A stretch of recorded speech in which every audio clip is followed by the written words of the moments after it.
S9 ఛానల్కి స్వాగతం. వెంకటేశ్వర కళ్యాణం తరువాయి భాగంలోకి అడుగు పెట్టబోతున్నాం. వెంకటేశ్వర కళ్యాణం పూర్తి కథ వినడం కోసం మన ఛానల్ని ఇప్పుడే సబ్స్క్రైబ్ చేసుకోండి. వెంకటేశ్వర కళ్యాణం 12వ భాగం. ఆకాశరాజు తన తమ్ముడైన తొండమానంతో శుకమహర్షిని తోడుకొని రమ్మని చెప్పడం వరకు విన్నాం కదా. ఆ తరువాయి భాగం. వారితో పద్మావతి వివాహం గూర్చి సంప్రదించడానికి తొండమానుడు వెళ్లి శుకయోగిని తూరుకొచ్చాడు. ఆకాశరాజు శుకమహర్షిని పూజించి, మునీంద్ర, ఆదివరాహ క్షేత్రమందు నివసించే శ్రీనివాసుడికి నా కుమార్తె పద్మావతిని పెండ్లి చేసి ఇవ్వమని వకులమాత కోరిన విధానము, ఇది వరకులో జరిగిన నారద మహర్షి సంభాషణ, వనంలో పద్మావతికి జరిగిన విషయాలు, సోదిసింగి వాక్కులు, పద్మావతి అభిప్రాయాలు శుకయోగికి వివరంగా తెలిపి మీ అభిప్రాయం తెలియజేయండి అని కోరుతాడు ఆకాశరాజు. శుకయోగి, రాజేంద్ర, నీవు పుణ్యపురుషుడివి. శ్రీనివాసుడు సామాన్య మానవుడు కాదు. సాక్షాత్తు శ్రీమన్నారాయుడే నీకు అల్లుడవడం వల్ల నీ జన్మ సార్థకమవుతుంది.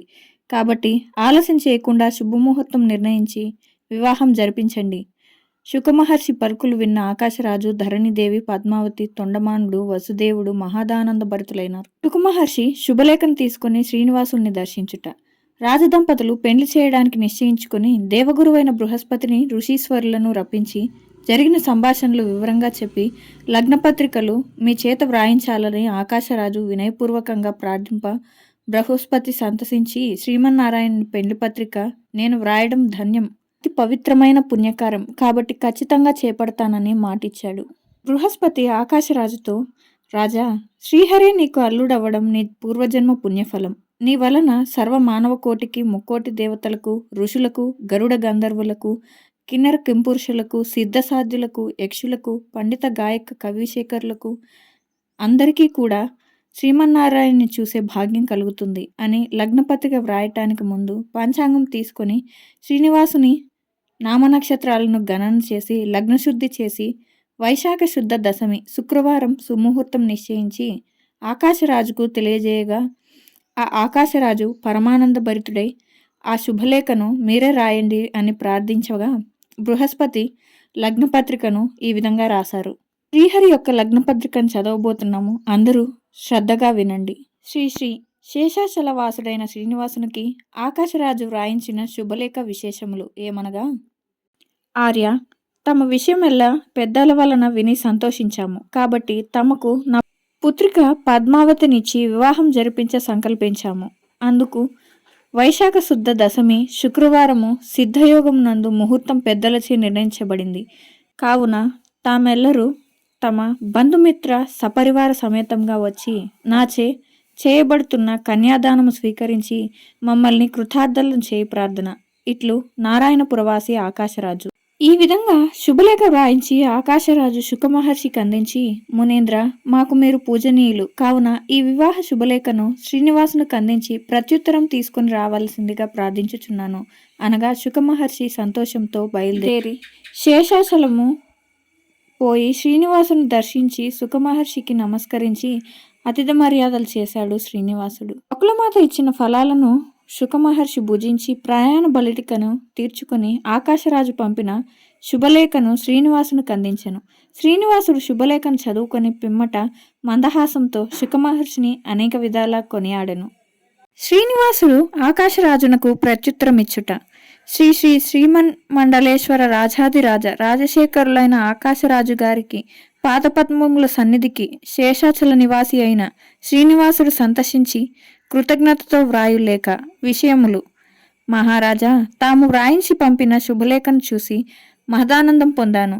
తాము నిర్ణయించిన లగ్నకాలం మేరకు నేను సపరివార సమేతుడినై వచ్చి తమరిచ్చు కన్యాదానమును ప్రమాణ పూర్వకంగా స్వీకరిస్తానని మనవి చేసుకున్నాను. ఇట్లు శేషాచల నివాసి శ్రీనివాసుడు అని శ్రీనివాసుడు వ్రాసి శుకమహర్షికి అందించారు. శుకమహర్షి శేషాచలం వీడి నారాయణపురానికి వచ్చి శ్రీనివాసుడు పంపిన ప్రత్యుత్తరాన్ని ఆకాశరాజుకి ఇస్తారు. ఆకాశరాజు ఆ ఉత్తరం చదువుకొని చాలా సంతోషిస్తాడు. శుకమహర్షి రాజు వద్ద సన్మానం పొంది తన నివాసానికి వెళ్తారు. శ్రీనివాసుడు కుబేరుని వద్ద అప్పు తీసుకుంటా. శ్రీమన్నారాయణుడు వైకుంఠమును విడిచి భూలోకం చేరిన తరువాత నారద మహర్షి వచ్చి శ్రీనివాసుని నమస్కరిస్తారు. శ్రీనివాసుడు నారద మహర్షిని గౌరవించి ఉచితాసనంపై కూర్చోబెట్టి నారదుడు శ్రీనివాసుని చూసి, ఆర్తజన రక్షక, పరంధామ త్రేతాయుగములో వేదవతికి ఇచ్చిన మాట నేడు చెల్లించడానికి సమయం ఆసన్నమైంది. నీ కళ్యాణ వేడుకను చూసే భాగ్యము కలిగించినందుకు ధన్యుణ్ణి అనగా శ్రీనివాసుడు చింతాక్రాంతుడై, నారద, కళ్యాణానికి కావలసిన ధనం నా దగ్గర లేదు. లక్ష్మి లేనందువల్ల చిల్లి గవ్వ కూడా ప్రస్తుతం లేనివాడినైనాను. ఈ పరిస్థితిలో ఏం చేయాలో పాలుపోవటం లేదు. తగిన ఉపాయం చెప్పు అని కోరతాడు. అందుకు నారద మహర్షి, వనజనాభా, ఎందుకు చింతిస్తావు? నీకు కావలసిన ద్రవ్యాన్ని కుబేరుని వద్ద అప్పు తీసుకోవచ్చు కదా అని సలహా ఇస్తాడు. శ్రీనివాసుడు ఆలోచించి గరుత్మంతుడిని రప్పించి కుబేరునికి వర్తమానం పంపిస్తాడు. గరుత్మంతుడు క్షణకాలంలో కుబేరుని శ్రీనివాసుని చెంతకు చేరుస్తాడు. నారదుడు కుబేరునితో, కుబేరా, ఈ వైశాఖ శుద్ధ దశమి నాడు శ్రీహరికి వివాహం జరగనున్నది. అది నీకు తెలిసిన విషయమే కదా. అందుకు నీవు కొంత ధన సహాయం చేయాలి. కావలసిన ధనం ఇచ్చి సార్థక చరిత్రుడు కమ్ము అని అనగా కుబేరుడు అందుకు సంతోషించి 3364 కోట్ల రామనిష్కములు ఇచ్చి పత్రం వ్రాయించుకుంటాడు. ఇందుకు సాక్షులుగా బ్రహ్మ, ఈశ్వర, అశ్వత్థాములు సంతకం పెడతారు. శ్రీనివాసుడు కుబేరుణ్ణి చూసి, భక్త కుబేరా, నీవు ఇచ్చిన ధనమును కలియుగంలో వడ్డీ చెల్లిస్తూ కలియుగాంతంన వడ్డీ అసలు మొత్తం చెల్లించగలుగుతాను అని నారదుడు కుబేరుడికి మిక్కిలి సంతోషించి స్వామివారి వద్ద సెలవు తీసుకుని వెళ్ళిపోతాడు. శ్రీనివాసుడి యొక్క పెళ్లి ప్రయత్నము. కళ్యాణానికి ధనం సమకూరినందుకు శ్రీనివాసుని ఆనందానికి అవధులు లేవు. శ్రీనివాసుడు తన సోదరుడైన గోవిందరాజు స్వామివారిని పిలిచి, సోదరా, కుబేరుడు ఇచ్చిన ధనం తీసుకుని విశ్వకర్మను రప్పించి పెళ్లికి కావాల్సిన వసతిగృహాలను నిర్మించండి అని చెప్తారు. అందుకు గోవిందరామస్వామి వారు సమ్మతించి అలాగే అని చెప్పి విశ్వకర్మను రప్పించి వివాహానికి కావలసిన మందిర ప్రాంగణాలని నిర్మించి మండపాదులు, పచ్చని పందిళ్ళు, మొగలి పువ్వుల తోరణములతో శేషాచలమును కలియుగ వైకుంఠంగా చేయించాడు. అతని చేతిలో ధనరేఖ ఉండడం వల్ల 1 వంతు ధనం ఖర్చు చేస్తే ధనరాశిలో 4 వంతుల ధనం ఎక్కువ అవుతుంది. అందుకు శ్రీనివాసుడు తన సోదరుడైన గోవిందరాజుకి ఈ కార్యం అప్పగించాడు. శ్రీనివాసుడు వకులమాతను పిలిచి, అమ్మా, శుభలేఖలు ఎవరెవరికి పంపాలో తెలుపండి అని కోరతాడు. అందుకు వకులమాత, నాయన, నీవు దేవదేవుడవు, విశ్వమంతా నీవారే, కాబట్టి 14 లోకాలకు శుభలేఖలు అందజేయి అని చెప్పగానే శ్రీనివాసుడు గరుత్మంతుడిని తోలుకొని సమస్త లోకాలకు శుభలేఖలు అందజేయించాడు. గరుత్మంతుడు అదేవిధంగా శుభలేఖలు అందించి వివాహానికి ఆహ్వానం పంపాడు. ఆహ్వానాలు అందిన వారందరూ శేషాద్రికి పయనమయ్యారు. బ్రహ్మదేవుడు, సరస్వతి, ఈశ్వరుడు, పార్వతి, ఇంద్రుడు, సచీదేవి, నారదుడు, అష్టదిక్పాలకులు, బృహస్పతి, అత్రి మహాముని, భరద్వాజుడు, గౌతముడు, జమదగ్ని, విశ్వామిత్రుడు, వశిష్ఠుడు, కౌండిన్యుడు, శౌనకుడు, సూత మహర్షి, గరుడ, గంధర్వ, కిన్నర, కింపురుష, యక్ష, సిద్ధసాధ్యులు, తార, ధ్రువ, ప్రహ్లాద, హనుమంతాదులు, చిరంజీవులు, రంభ, ఊర్వశి, మేనక, తిలోత్తమ వంటి మాగధులు, సావిత్రి, అరుంధతి, అనసూయ మొదలగు పతివ్రతలు, భూసురులు, భక్త బృందములు, తపోధనులు, శ్రీ సుబ్రహ్మణ్య స్వామి, వల్లి అమ్మవారు, దేవయాని అమ్మవారితో వినాయకుడు, సంగీతానికి మూల విరాట్లైన తరణి, తదరణి పరిశ్రమలతో నుండివారు అందరూ వచ్చి శేషాచలం చేరుకున్నారు.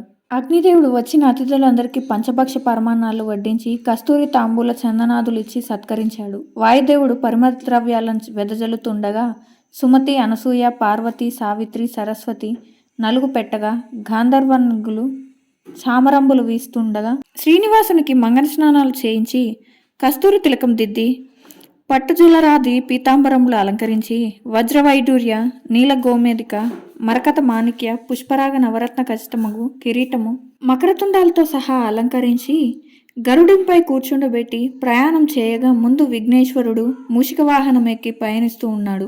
ఈశ్వరుడు నందివాహం అధిష్ఠించి శంఖం పూరిస్తుండగా హంసవాహనుడైన బ్రహ్మ వేదములు పఠిస్తూ ఋషులు, అధికలాగులు, దేవతలందరూ వారి వారి వాహనులపై ఆసీనులైపోతూ ఉండగా భేరి ఢందకాది మంగళవాద్యములు మ్రోగుచుండగా పయనిస్తూ శేషాచలం వీడి నారాయణ నగరం అందు ప్రవేశించారు.